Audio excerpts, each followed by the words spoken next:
Jansangram news, बातमीची सत्यता हीच आमची ओळख. वर्धेचे लोकनियुक्त नगराध्यक्ष सुधीर पांगुळे यांचा शिवसेनेकडून सत्कार. नुकत्याच पार पडलेल्या वर्धा नगर परिषद निवडणुकीमध्ये शहराचे लोकनियुक्त नगराध्यक्ष म्हणून सुधीर पांगुळे यांची निवड झाली आहे. या निवडीच्या पार्श्वभूमीवर जिल्हा शिवसेनेच्या वतीनं नगराध्यक्षांच्या दालनात शाळ, श्रीफळ व पुष्पगुच्छ देऊन त्यांचा सत्कार करण्यात आला. लोकनियुक्त प्रतिनिधी हा जनतेचा असतो, तो कोणत्याही एका पक्षाचा नसतो. या भावनेतून शिवसेना जिल्हाप्रमुख राजेश सराफ यांच्या नेतृत्वाखाली 6 जानेवारी रोजी हा सत्कार सोहळा पार पडला. यावेळी नगराध्यक्ष सुधीर पांगुळे यांनी शिवसेनेच्या सहकार्याबद्दल कृतज्ञता व्यक्त केली.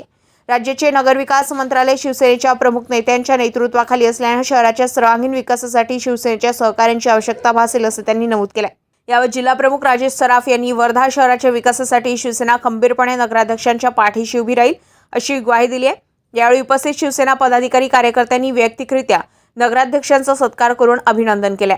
सत्कार प्रसंगी काँग्रेस नेते शेखरबाबू शेंडे, महिला आघाडी जिल्हा प्रमुख शुभांगी ठमेकर, जिल्हा प्रसिद्धी प्रमुख दिलीप भुजाडे, सुरेश पट्टेवार, मिलन गांधी, प्रशांत रामटेके, मनोज कुमार भुतडा, वैभव तिजारे, संतोष लांगोरे, शरद आडे, कान्हा यादव, बाळा थोरात, सचिन चांडक, रजना पट्टेवार, धनश्री थोरात, लीना जमनारे, मयुरी गांधी, नाना झिलपे, बाळकृष्ण वाघमारे यांच्यासह अनेक मान्यवर उपस्थित होते. जनसंग्राम न्यूज वर्धा.